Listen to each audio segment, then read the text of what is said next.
Shalom Bapak Ibu Saudara terkasih di dalam Tuhan. Sekali lagi shalom. Puji nama Tuhan. Selamat datang, selamat pagi Bapak Ibu Saudara. Selamat datang di tempat ini. Selamat berjumpa dengan Tuhan hari ini. Sebagai ucapan syukur kita karena Tuhan telah menyertai kita sepanjang sepekan ini. Mari Bapak Ibu Saudara, kami undang untuk bangkit berdiri. Katakan terima kasih Tuhan, terima kasih. Bapak, sungguh kami bersyukur untuk hari ini Tuhan, untuk hari yang baru bagi kami. Penyertaan-Mu Tuhan sungguh sempurna atas kami. Sebagai ucapan syukur kami Bapak, pagi ini Tuhan kami akan menghadap kehadiran-Mu untuk mengucap syukur, untuk memuji dan memuliakan nama-Mu. Urapi setiap kami Bapak, kuduskan kami Tuhan, agar kami layak di hadapan-Mu. Kami akan pulang membawa berkat dari Engkau Tuhan. Saudara kami yang belum sampai di tempat ini Tuhan, kiranya Engkau percepat langkahnya. Kami ingin selalu bersyukur kepada-Mu Tuhan, dan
kami pulang akan membawa sukacita, berkat-berkat dari Engkau Tuhan. Kami serahkan Tuhan ibadah kami Tuhan hanya ke dalam tangan-Mu ya Tuhan. Doa ini kami alaskan hanya di dalam nama Tuhan Yesus Kristus yang siap memuji Tuhan. Sama-sama kita katakan amin. Beri kemuliaan bagi Tuhan. Silakan duduk Bapak Ibu Saudara. Betapa hatiku berterima kasih. Haleluya.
penuhiku.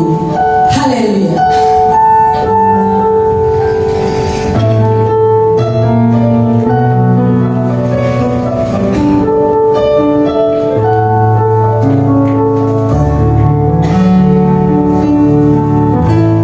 Rohmu yang hidup penuhiku, mengalir dalam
menjadi goyah Tuhan. Ada pengharapan yang baru di dalam Engkau Tuhan. Penuhi kami Tuhan, penuhi kami dengan kuasa Roh Kudus-Mu Tuhan. Dan Engkau yang memampukan kami untuk setiap kami boleh menjadi pelaku kebenaran firman. Terima kasih Bapa di surga, terima kasih. Kami siap untuk mendengar kebenaran. Terpujilah nama-Mu ya Bapa. Hanya di dalam nama Tuhan Yesus Kristus kami berdoa dan mengucap syukur. Haleluya. Amin. Silakan duduk Bapak Ibu saudara-saudari yang terkasih di dalam Tuhan. Shalom. Shalom. Apa kabar? Luar biasa. So, kita bersyukur ya kita ada sebagaimana kita ada saat ini oleh karena kasih dan kemurahan Tuhan, dan bahkan Tuhan memberikan kita kesehatan. Itu adalah sesuatu yang mahal, yang luar biasa yang Tuhan berikan di dalam kehidupan kita. Pagi ini kita akan sama-sama belajar akan kebenaran firman Tuhan dengan tema yang masih sama tentang memberi. Dan pagi ini kita akan sama-sama belajar bagaimana kita memuliakan Tuhan dengan harta kita. Kita mau baca kebenaran firman Tuhan dari kitab Amsal pasal 3 ayat 9 dan 10. Amsal 3 ayat 9 dan 10 kita akan baca bersama-sama pada pagi hari ini.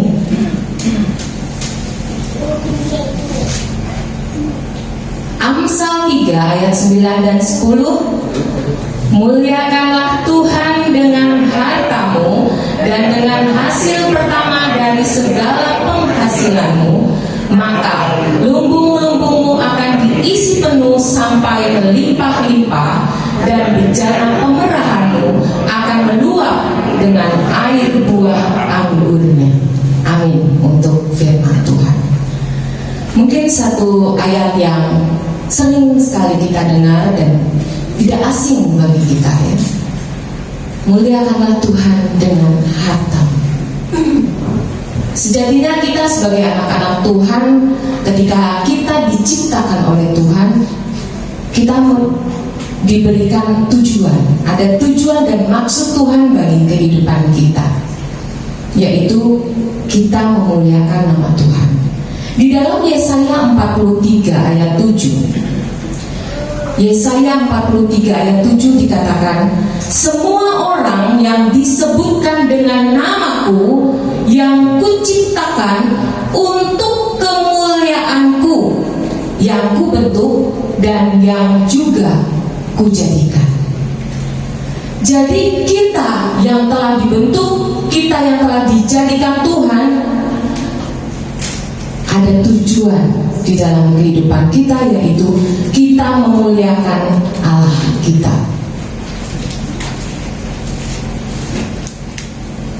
Kita yang telah diciptakan, keberadaan kehidupan kita artinya keseluruhan kita. Tuhan pakai kita nggak setengah-setengah, Tuhan pakai kita seluruhnya. Jadi keberadaan kita dalam pengertian secara jasmani, secara rohani, baik dengan materi yang kita miliki, ya, karakter kehidupan kita, perkataan kita, pikiran kita, tubuh kita, anggota-anggota tubuh kita, semuanya itu dipergunakan untuk kemuliaan Tuhan, bukan untuk kepentingan kita sendiri. Tuhan memberikan kita mata untuk kita dapat melihat visi Tuhan di dalam kehidupan kita. Apa rencana Tuhan di dalam kehidupan kita? Bukannya mata kita pakai untuk melihat hal-hal yang tidak berkenan. Itu memuliakan Tuhan. Demikian juga tangan dipakai Tuhan untuk kita dapat melakukan pekerjaan Tuhan. Bukan tangan kita pergunakan untuk hal-hal yang tidak berguna, untuk kekerasan kah, ya kan? Untuk mengambil apa yang bukan menjadi milik kita. Jadi ternyata memuliakan keseluruhan kehidupan kita. Jadi kalau kita baca Amsal ini, ya, di dalam pasal 3 ayat 9 dan 10 ini, Raja Salomo menegaskan kepada kita bahwa muliakanlah Tuhan. Ada perintah, ada maksud bahwa kehidupan kita untuk memuliakan Tuhan. Kalimat memuliakanlah Tuhan di dalam Amsal 3 ayat 9 ini, ya, muliakanlah Tuhan, ini menggunakan kalimat imperatif maskulin singular. Kalau bahasa Ibrani itu hampir sama dengan bahasa Inggris, ya. Dia ada past tense, present tense, maskulin, ya. Jadi ada penekanan-penekanan di dalam sebuah kalimat. Kalimat imperatif maskulin singular ini berarti satu perintah yang dipertegas. Jadi kalau kalimat perintah yang dipertegas itu, kalau kayak orang tuh udah nyuruh, ditekankan lagi, berarti satu hal yang penting yang mau gak mau harus dilakukan. Itu merupakan satu hal yang penting sekali.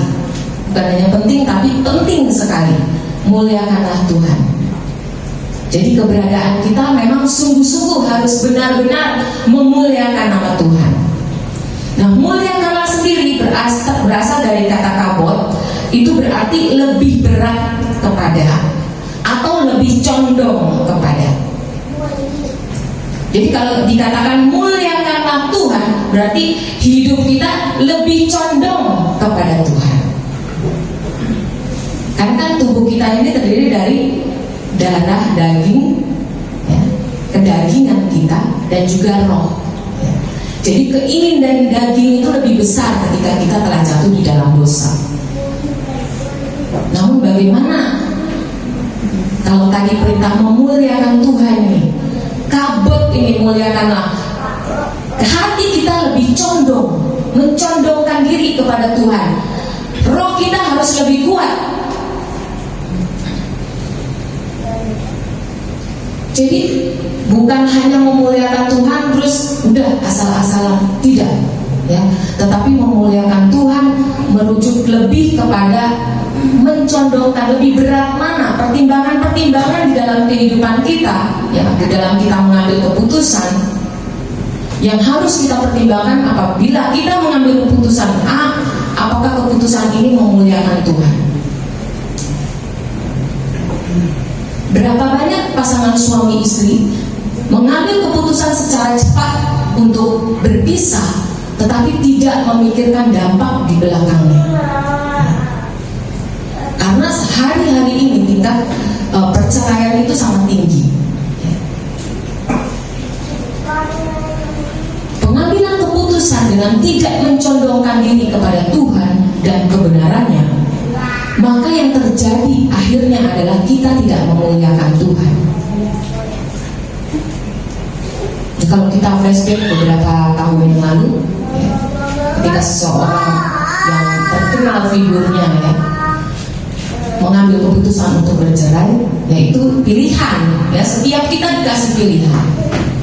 Tetapi dengan pilihan itu yang harus menjadi pertimbangan bagi kita, apakah kita memuliakan Tuhan. Nah, dasar dari kita mengambil tindakan atau kita mengambil respon untuk memuliakan Tuhan, yaitu bahwa kita mengenal Tuhan, ya, dengan benar, sehingga kita menghormati Dia. Kalau di dalam 1 Korintus 6 ayat 20 itu dikatakan, sebab kamu telah dibeli dan harganya telah lunas dibayar. Karena itu muliakanlah Allah dengan tubuh. Jadi dasar ketika kita memuliakan Allah, karena kita punya dasar yang benar, yaitu bahwa kita telah ditebus, kita telah dibayar lunas. Dasar kita menghormati Allah, memuliakan Allah, karena Ia adalah Allah yang berkuasa. Ia yang telah menciptakan langit dan bumi, alam semesta dan segala isinya. Bahkan kita pun diciptakan oleh Tuhan. Kita tahu Ia adalah Allah yang berkuasa Dia Allah yang dahsyat, Dia Allah agung, Dia Allah yang mulia, yang ajaib, yang sanggup melakukan segala mujizat. Itu sebagai dasar kita memuliakan Allah, karena ada pengenalan yang benar. Sehingga kita dapat berkata, Kau Allah yang besar, ajaib dan mulia, Kau Yesus yang selalu membuatku terpesona. Segala pujian bagimu ya Tuhan, hanya Kau yang layak ku agungkan. Hanya Dia yang layak untuk kita muliakan, kita agungkan, karena Dia Allah yang besar.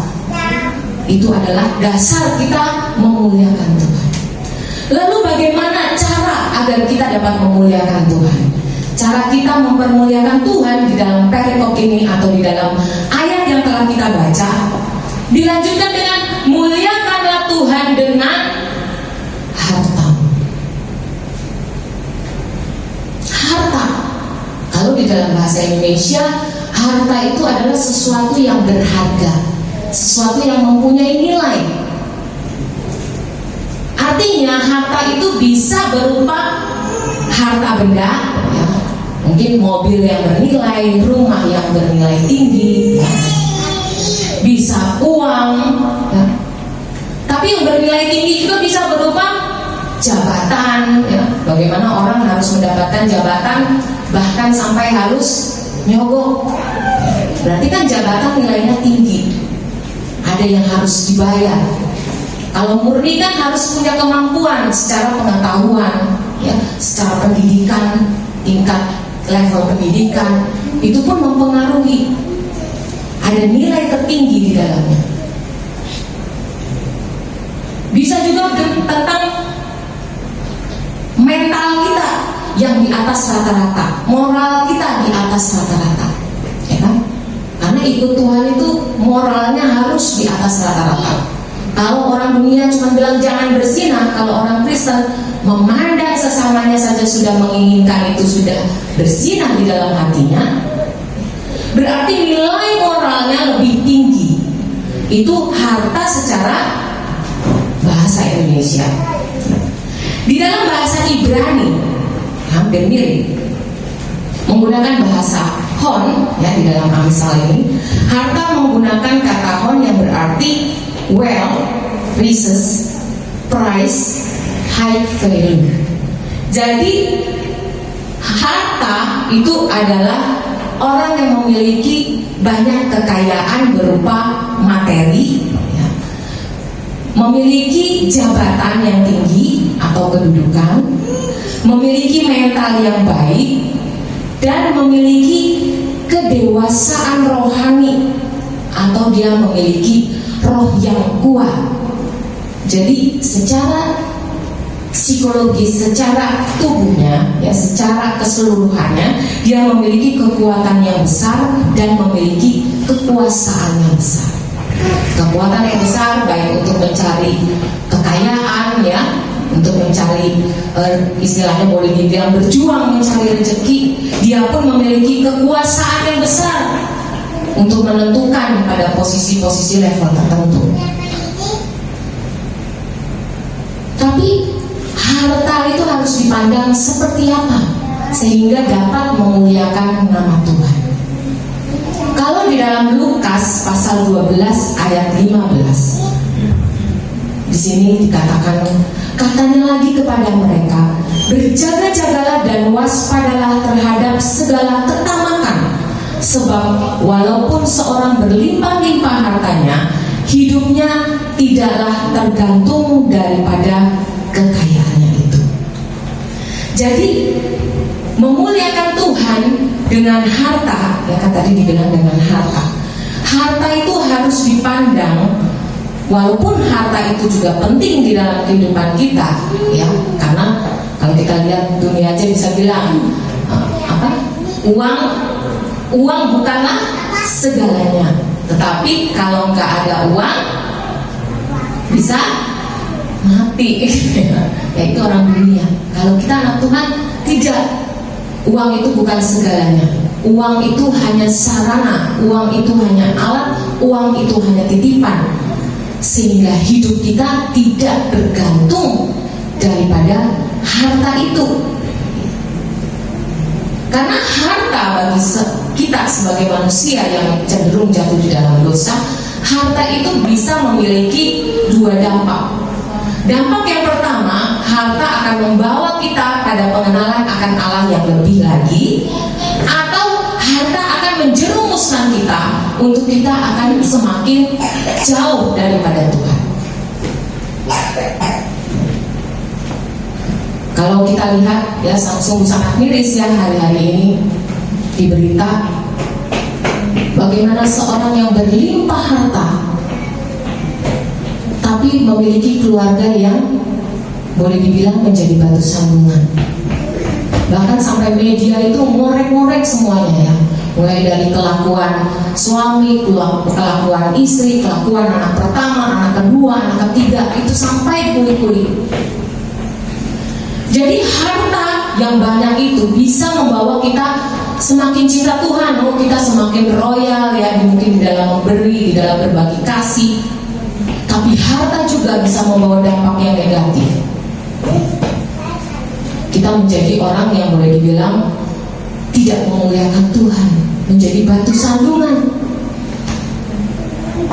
Untuk itu di dalam Ulangan 8 ayat 17 sampai 18 dikatakan, maka janganlah kau katakan dalam hatimu, kekuasaan dan kekuatan tanganku lah yang membuat aku memperoleh kekayaan ini. Tetapi haruslah engkau ingat kepada Tuhan Allahmu, sebab Dialah yang memberikan kepadamu kekuatan untuk memperoleh kekayaan dengan maksud meneguhkan perjanjian yang diikrarkannya dengan sumpah kepada nenek moyangmu seperti sekarang ini.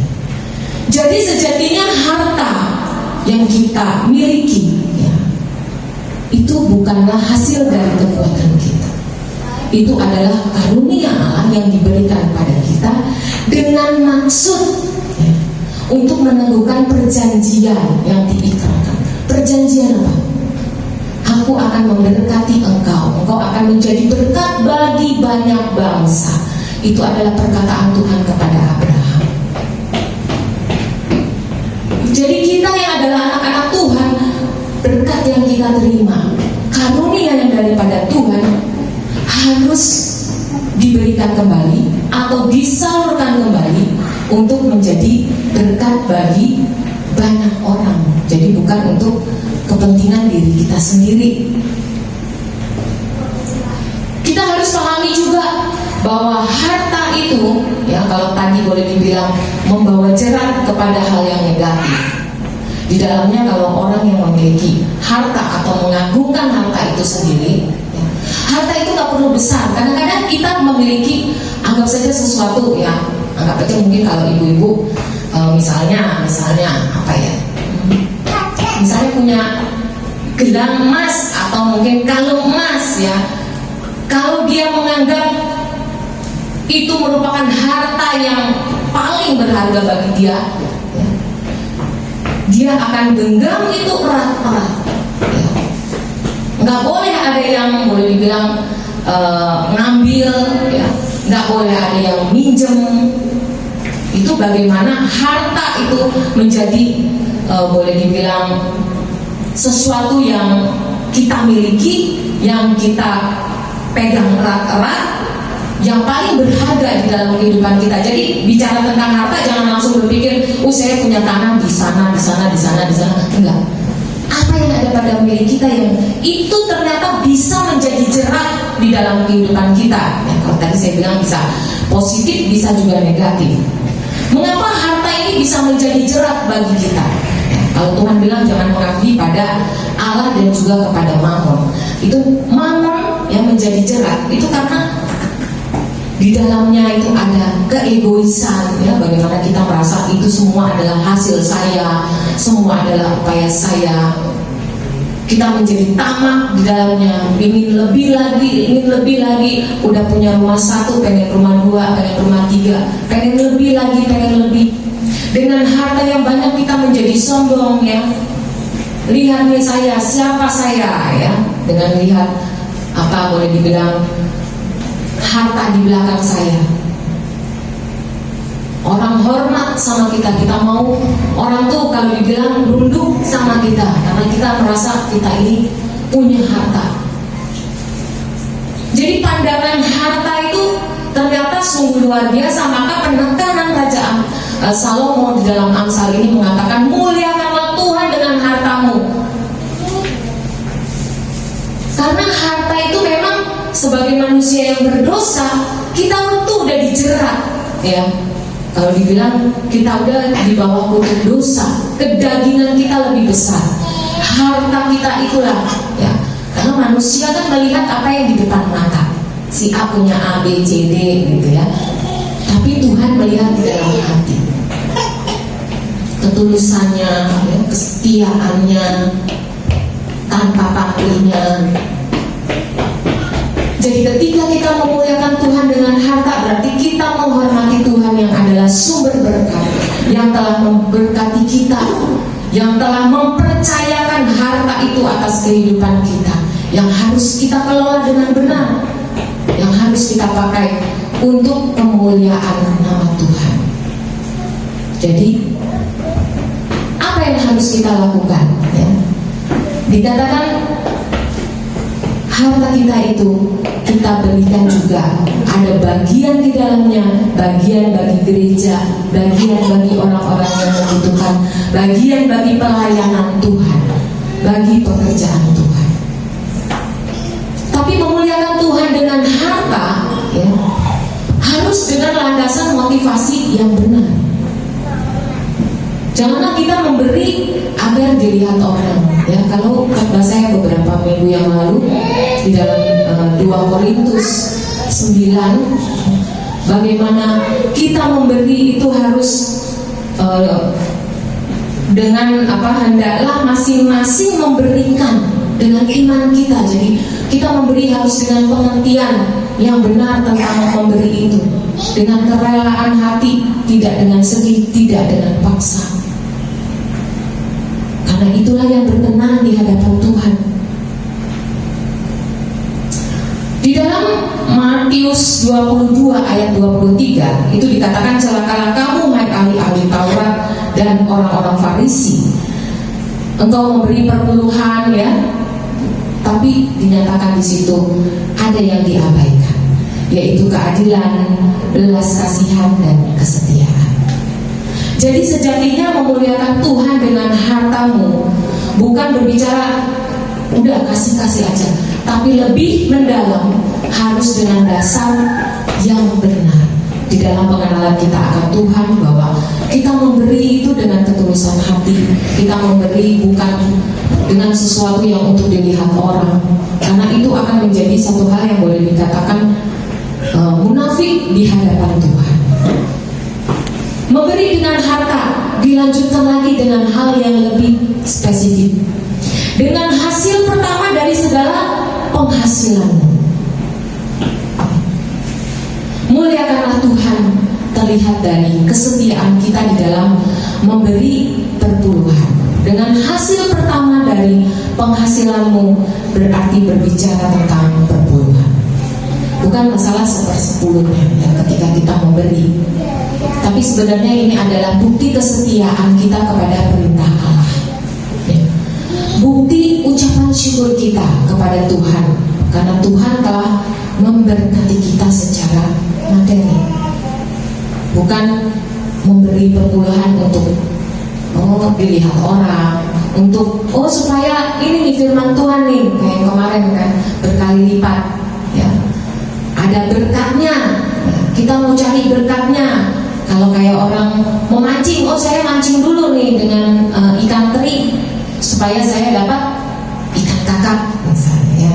Jadi memberi bukan karena ada berkat, maksudnya supaya jadi ada pamrihnya kalau kata orang, tetapi memberi karena kita sudah terlebih dahulu diberi.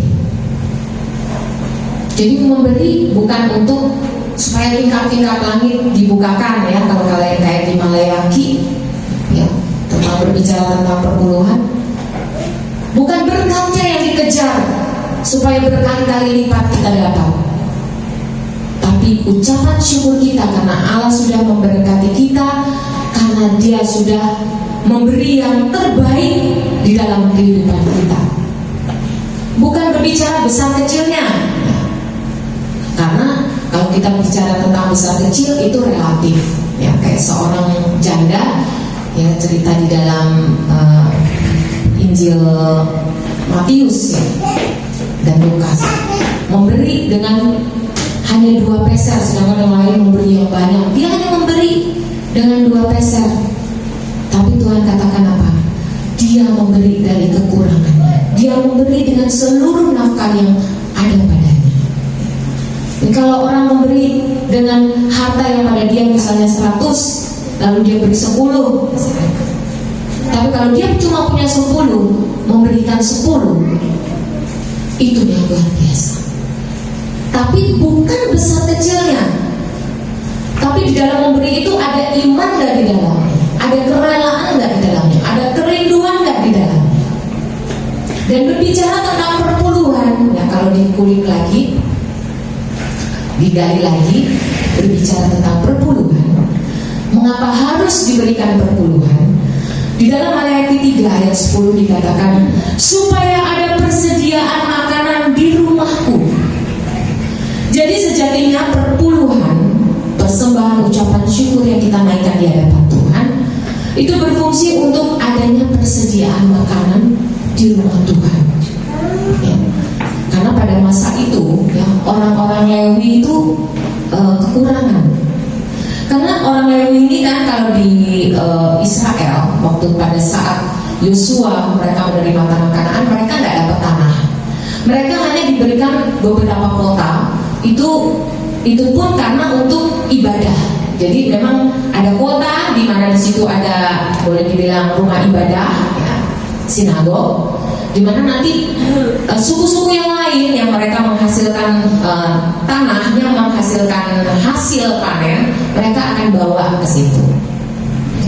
Jadi orang Lewi ini hidup dari, boleh dibilang perpuluhan itu. Itulah yang diberikan kepada mereka. Dan supaya ada persediaan di dalam rumahku, ya, di mana perpuluhan itu, ya, kalau di masa itu perpuluhan yang dibawa itu nanti akan dimakan bersama-sama. Di sana ada janda, ya, orang-orang yang susah, yatim piatu, itu semua dikerjakan melalui perpuluhan dan persembahan daripada umat, ya, baik itu ucapan syukur, karena pada saat itu kan bukan berupa uang, itu berupa ternak, domba, ya, hasil bumi, di mana mereka akan makan bersama-sama di sana.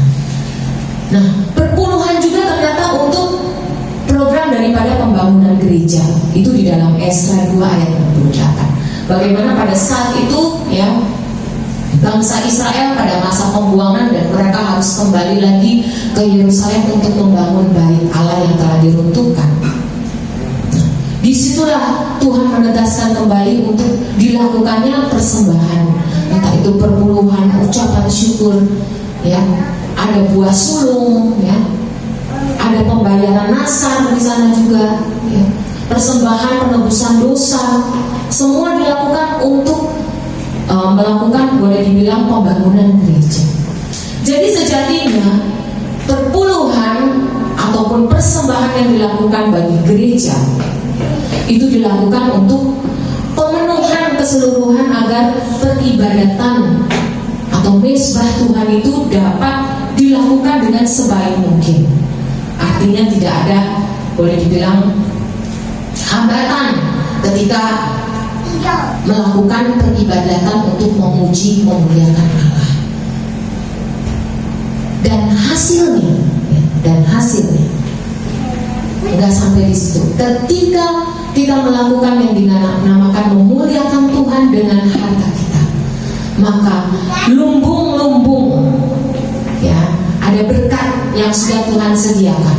Di dalam ayat 10 tadi dikatakan, ya, ini adalah akibat dari apa yang telah kita lakukan di ayat 9. Maka lumbung-lumbungmu akan diisi penuh sampai melimpah-limpah, dan bejana pemerahanmu akan meluap dengan air buah anggurnya. Jadi memberi, memuliakan Allah dengan harta yang ada pada kita ternyata memberikan dampak berkat bagi kita. Walaupun itu bukan tujuan kita, ya, jadi harus ditekankan bahwa bukan tujuan kita untuk kita memperoleh berkat itu, bukan tujuan utama. Karena nanti kalau tujuan utama kita akan tanya sama Tuhan, Tuhan saya sudah kasih perpuluhan, saya sudah kasih ucapan syukur, saya sudah berbagi dengan sesama, saya sudah memberi bagi anak yatim piatu, tapi kok saya nggak diberkati ya Tuhan? Kok nggak berkali lipat, 10 kali lipat, 40 kali lipat, 100 kali lipat? Kok enggak ya Tuhan?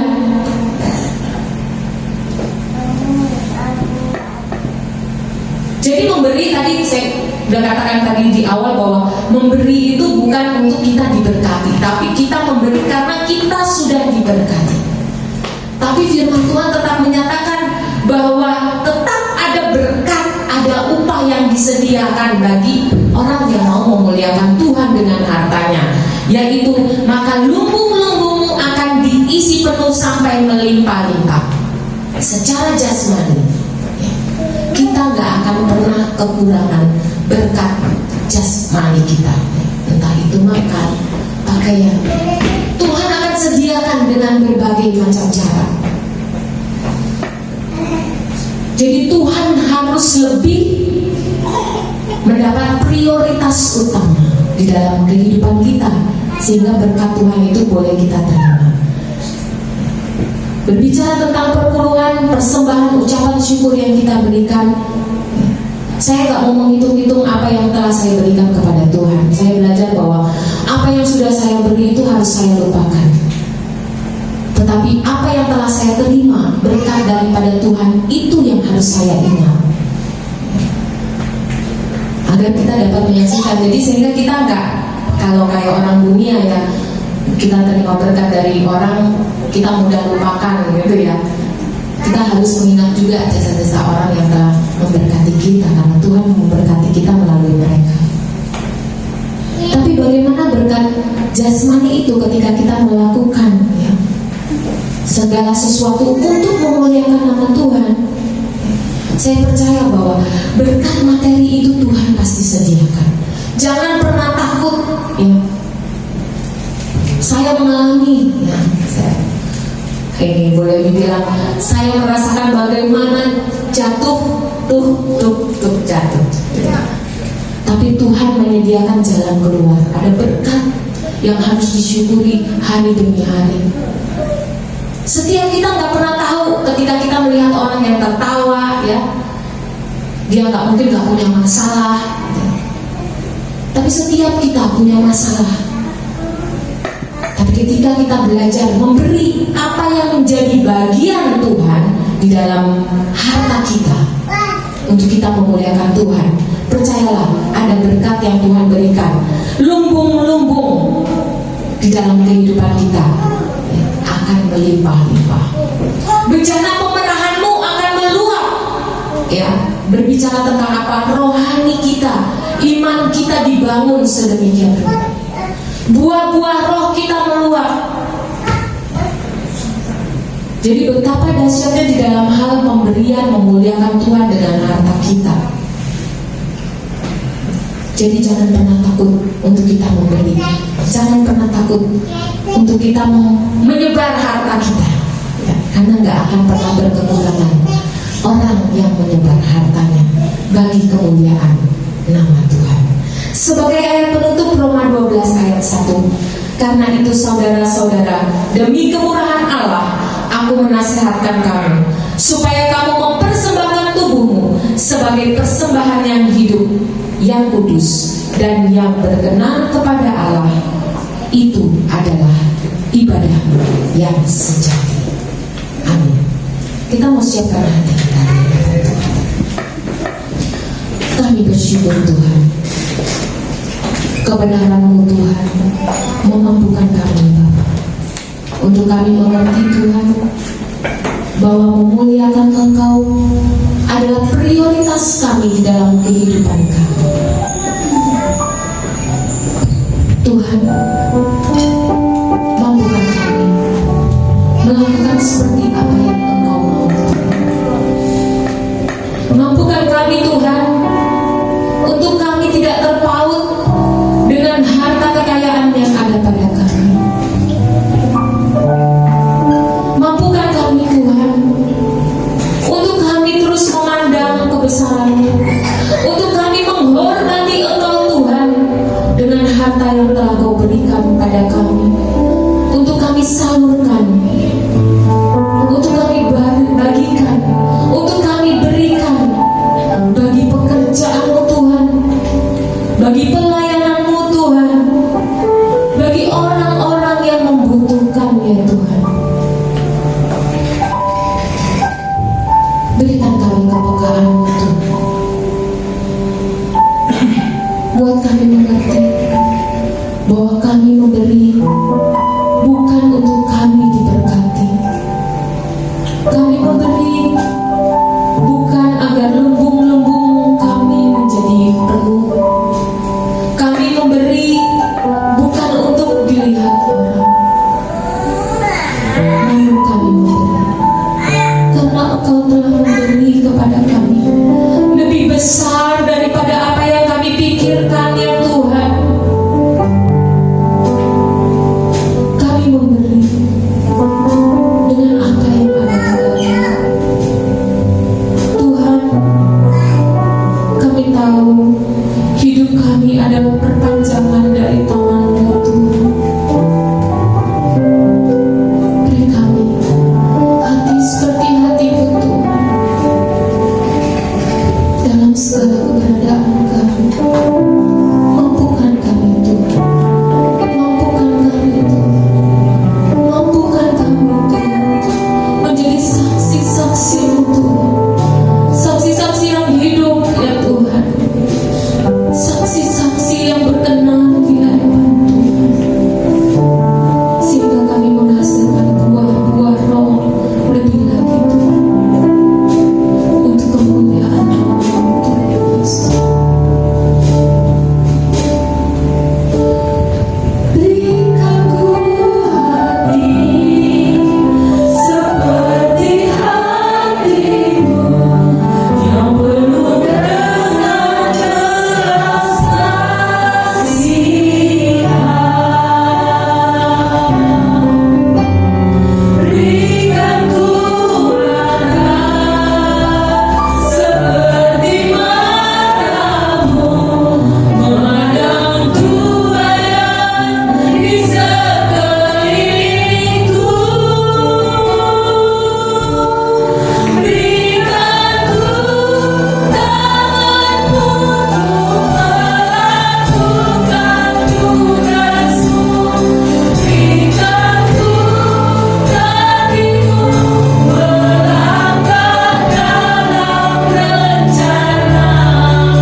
musik, WL, singer ya Bapak. Kau juga memberkati dalam kehidupan mereka ya Bapak. Pakai di dalam kehidupan mereka. Untuk lebih ada lebih Tuhan lagi ya Bapak, dipakai oleh Engkau Tuhan. Melalui apa yang dapat mereka kerjakan dan lakukan di hadapan-Mu Tuhan. Nama Tuhan saja yang senantiasa dipermuliakan. Begitu pula dalam kehidupan kami masing-masing, seluruh sidang jemaat-Mu Tuhan. Tanamkan dalam hati kami ya Bapak, bahwa segala sesuatu yang dapat kami lakukan untuk Engkau Tuhan, biar itu menjadi kemuliaan bagi-Mu Tuhan, bukan kemuliaan bagi diri kami. Karena kami tahu apa yang kami miliki, apa yang kami terima, itu berasal daripada-Mu ya Bapak. Itu semua oleh karena anugerah, itu semua oleh karena pemberian-Mu Tuhan, itu semua oleh karunia yang Tuhan sudah berikan dalam kehidupan kami. Terima kasih Bapak, terima kasih. Terima kasih atas segala sesuatu yang Tuhan sudah berikan, melalui puji-pujian yang telah kami nyanyikan, melalui kebenaran firman-Mu yang telah kami dengar. Biarlah Tuhan itu dapat membakar hati kami, untuk kami tetap Tuhan kuat di dalam Engkau. Walaupun mungkin badai hidup menerpa dalam kehidupan kami Tuhan, namun ada satu yang kami percayai, hanya Engkau lah Tuhan Allah satu-satunya penolong di dalam kehidupan kami. Hanya Engkau lah Allah satu-satunya Tuhan yang menjadi pelindung di dalam kehidupan kami, perisai di dalam kehidupan kami. Sungguh kami dapat menyatakan Allah kami yang luar biasa, yang tidak pernah meninggalkan perbuatan tangannya di dalam kehidupan kami. Pada kesempatan pagi ini kami berdoa Tuhan buat Bapak Gembala yang pada saat ini masih dalam tahap pemulihan ya Bapak, buat Pak Pranyanto yang pada saat ini sedang sakit, buat saudara-saudara kami yang mungkin tidak hadir karena sakit. Pada saat ini kami bersatu hati di dalam nama Tuhan Yesus Kristus. Biarlah dan darah-Mu Tuhan akan membasuhnya, menyembuhkannya ya Bapak, sehingga Tuhan tangan kasih-Mu saja yang akan senantiasa menolong. Khususnya Tuhan buat ibu daripada Ibu Pendeta Eva yang ada di Jawa Tuhan, yang pada saat ini sedang mengalami stroke. Kami bersatu hati di dalam nama-Mu Tuhan.